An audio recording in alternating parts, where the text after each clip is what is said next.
Hi there, welcome back. You are watching Digital Trends live coverage of CES 2018 right here in Las Vegas. Hey there, my name's Maude Garrett. Hopefully you've been checking out all the goodness that's been happening from CES at digitaltrends.com/CES because there's been so much happening. And we've got some pretty cool conversation happening right now from Google, but to help us out with that, we've got Julian Chikatu. Hi Julian, great to have you back. Thanks for having me again. So this is a big conversation we're about to have, and to help us out with all of the stuff we're talking about with Google, we've got the Product Management Director, Gummi Hafsteinsson. I've absolutely butchered your name, but I gave it a nudge. Good. All right, hey Gummi, thanks for joining us. So Google, obviously this is going to be a big CES for you. Thank you for taking the time to come to talk to us about it. What is happening CES 2018 for Google? Well, so we've got a lot of things going on. We've got really big presence. You go to the playground, you can see all the things we're working on. Predominantly, we have the smart display coming out, for example. So with the Google Assistant, so far you've been able to have a conversation with it and you can do voice conversations. And now we're adding a display to it. So in your home, you can have a thing on your counter where you can have a conversation. And in addition to having a voice responses, it now can display things for you. So that's one thing we're doing. We're also showcasing a lot of the things we're working with partners. So both in our own playground and in over 100 booths with the other partners, we're showing the things that the assistant can do with devices, works with the devices. So there's a lot of things going on coming from the Google through the Google Assistant. So there's a strong partnership with these, partners that you have, like Lenovo has the smart display, and LG has the, a vacuum cleaner with Assistant and everything. But where's the line between a Google product are you guys focusing on speakers like Google Home Minis and Google Home and Google Home Max? And is there sort of going to be, for example, a display type assistant from Google? Like, aren't you sort of competing with your partners? So I think the way to think about it is the Google Assistant is one product that works across all these different kinds of devices. So you can get the Google Assistant on your phone, you can get Google Assistant on a smart speaker, on a smart display, and so on and so forth. Now, especially given that a lot of these devices are going into your home, we want to make sure that people have a choice. I mean, you might want a white thing on a counter in your kitchen, I might want something with nice speakers and so on. So it's actually critical for us to work with partners to make sure that we do provide users with the choice for whatever they want in their home. So having that wide selection actually is really important to make sure that if you want the Google Assistant in your home or wherever, that you have the choice. And how many devices sort of can you activate Assistant on right now? So for example, in the Works With category, which is the devices that the Assistant can control, we're working with over 200 partners, and collectively these partners have over 1,500 SKUs in the market or coming soon. So it's a pretty wide selection of things that you can have with the Assistant. And that's just going to be trying to get Assistant on as many things as you can throughout the year. Is that the strategy for the year and just for what's to come? I think it's part of it. I mean, we're already on 400 million devices, the Assistant is, so that's pretty broad already. But in addition to that, I think a part of this also is trying to understand, this is a new space, what is the right experience you want to deliver to users? And I think smart display is a good example of that, of trying to innovate and think about, you're having a conversation with this technology, it's really useful in the home when you want to do things like cooking and so on. What are the cases in a smart display, for example, when do you want to be able to augment the experience by having a video, like you're in the midst of going through steps, in a recipe maybe, and it says like, now you should cut a pineapple, being able to see a video that shows you how to do it is actually quite powerful. So we're adding more devices, yes, but a lot of it is about how do we make the experience better? How do we enhance it, and how do we bring it to more places in a way that actually makes more sense? I actually got a question about that. Yep. Obviously 2017, and this has been growing, the Google Assistants and any voice recognition and voice control, what were some of the biggest bits of feedback that you got from consumers in 2017, and how have you applied it now in 2018? That's interesting. So, first going into sort of how people use it, we've seen two major sort of themes in that. One is obviously in the home. You have a smart speaker like Google Home or some other smart speaker with the Assistant on it. We're seeing a lot of that. I mean, it's a speaker, so people play music, surprise, surprise. But we're also seeing a lot of interaction in terms of what we call home productivity, so setting timers, alarms, and so on and so forth. For people who have connected devices, very engaged in terms of turning lights on and controlling all the different devices they have in their home. And then obviously they ask questions, and it's Google, so we're pretty good at that. The other big one we're seeing when people are on the go, for example, driving and things like that, and we're seeing, it's interesting, we're seeing a different behavior in that context. So when you're driving, we see a lot of navigation, People are communicating, texting, calling, and so on and so forth. And obviously you want to play media, you get in the car, you want to listen to your podcast or to your music and so on. So those are the things we're seeing, and we're just taking that learning, and I think you can see, going back to the smart display, that's a result of sort of taking that home experience and say, okay, those are the things that are working. How do we then enhance that by having a visual output for the assistant? And one thing I sort of just wanted to know personally is that, back a couple years ago when you guys launched Google Now on Jelly Bean, the default way to say an activated assistant was OK Google. Yep. But clearly if you walk anywhere here at CES, you don't see any OK Google anywhere, it's all Hey Google. Now, that obviously sounds a lot more natural than OK Google, but is that really the fundamental difference? And of course, all the other assistants also sort of use Hey rather than OK. Well, so keep in mind, I mean, Hey Google and OK Google are just two ways to invoke the assistant. These are just a way to say, look, I want to talk to you now. Both of them still work. Right. But in terms of just what has changed, it's actually much more about the conversation. The interface now has moved from being, I issue a command and one thing happens, to now I actually want to have a conversation. I mean, going back to recipes, I'm sorry, I keep talking recipes, one of my favorite features personally. But in that, like, going through a recipe is not just a one-time, one-shot command, it is a dialogue, it's a conversation. So I say, hey, I want to find a recipe, this one looks good, can I go through step by step? Oh, I see this, I need to convert some units. Oh, the song, I need to skip that and go back to the recipe.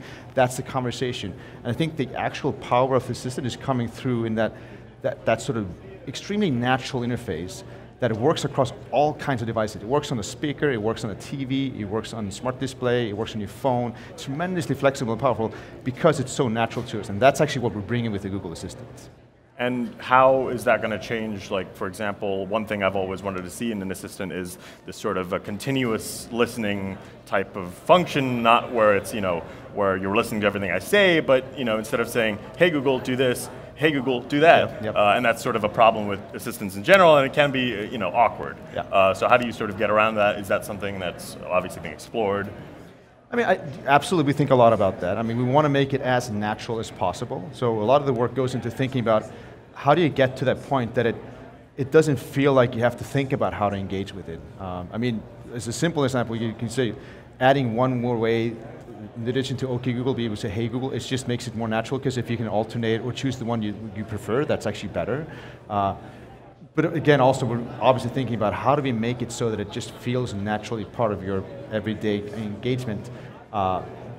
It's a challenge, and it's something we're constantly looking at, working and improving. We don't have anything right now that's worth talking about, but ultimately, yes, you want to get to the point that it just feels like you're having a conversation with another person.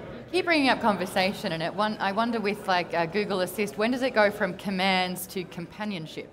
Conversation. No, it's a good question. So, I mean, alongside making it into a conversation, we actually thought a lot about what does that mean. And if you think about people having conversations, it's much more than just the back and forth. It actually, there's an emotional connection that happens at the same time. And so when we launched the Assistant, we put a lot of work into making sure the Assistant had a personality. And the reason we did that is because we wanted to allow people to be able to have that, not just command and control, not just a utilitarian conversation, but actually a conversation where you could sort of ask things like, what's your favorite ice cream, and how are you doing, and things like that. And so it actually does matter a lot in terms of like making sure that it feels more like a natural thing than anything else. But on the same vein, all the other assistants have a name, and obviously that was a conscious decision to do Google Assistant, which obviously is doesn't have a gender, which is great, but how do you get around the fact that you're trying to create a personality, but the thing I'm talking to is called Assistant, Mm-hmm. It turns out that so it's a good question, and I think when we observe people using the Google Assistant and how they have these conversations, in practice it turns out people actually do still treat it as a thing that they can have this conversation. Personality queries are very popular. People like to ask all kinds of things. People like to learn things about the assistant. So I don't think that really matters. It's actually the conversation itself and the personality it offers that actually matters.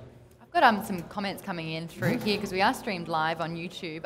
Blake and Jonathan are actually really interested to know if there's anything stopping Google from making the smartphone the universal remote. So TV remote, car key, house key, and then Jonathan said, yes, your phone is always with you and it has all the inputs and sensors needed. So is this something that we could see from Google?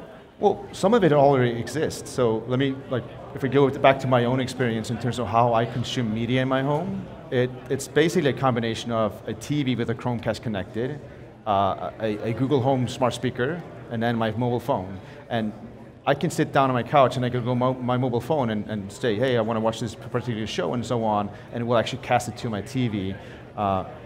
When I'm continuing to watch a show, I can just sit down and say, hey, Google, continue watching Game of Thrones, and we'll just turn the TV on and so on. So that combination is actually working already, and it depends on what you're doing, whether you want to pull out the phone and do something, or just say, blurt it out into the ether and make it happen. So some of those things are actually already happening because the phone is such a universal device. But again, the other thing you have to keep in mind, a lot of people when they get home, they put their phone away. And that's why actually having something like a smart speaker or a smart display is actually tremendously powerful. And so for example, going back to my media consumption, I actually had this happen. I was watching something and initiated from my phone, and then the doorbell rang and I couldn't find my phone because it's falling into my couch. And to be able to say, hey Google, pause, and then go open the door, actually is really convenient. And I didn't have to think about it even. And that kind of, differences between the phone and all these other different things, that's stuff that you've recently done, especially with the Pixel smartphone lineup that, has been going on for the past 2 years, I believe now. Mm-hmm. And, obviously the Pixel now seems like a beta tester for a lot of assistant features. Does that mean things that you see in the Pixel eventually will roll out to sort of all Android phones? Well, so the assistant you have on Pixel is the same assistant you have on every Android phone. So it's the same product. And it's actually quite important to keep in mind that the Google Assistant on all these different devices, all these devices you see over here at CES, it's always the same assistant. It's always the Google Assistant you talk to. So we actually want to make sure that there is this consistency because as you move about your day, again, going back to in your home, you put your phone away, you talk to the Google Assistant on the smart speaker, but when you leave, and let's say you forgot to turn the thermostat off, you can take your phone and issue the same thing, say, hey, turn the temperature off, and it will work because it's the same product. So we actually want to make sure that it does feel that it is the same product you're talking to wherever you do have the conversation. Here at CES, we're looking at a lot of technology that is incorporating voice commands and voice control. What is it like for Google trying to kind of be the #1 go-to with voice control when there is competition on the market? The way I think about this is more about user benefit, and so it's really all about how do we make sure that the product we're building does deliver the value to users that they want to. If users choose not to use Google, we fail, and we should fail. If we deliver the value people want, hopefully they will choose Google Assistant and use it as a product. But it's all about how do we bring the most value to users and think about the benefit we do deliver to them.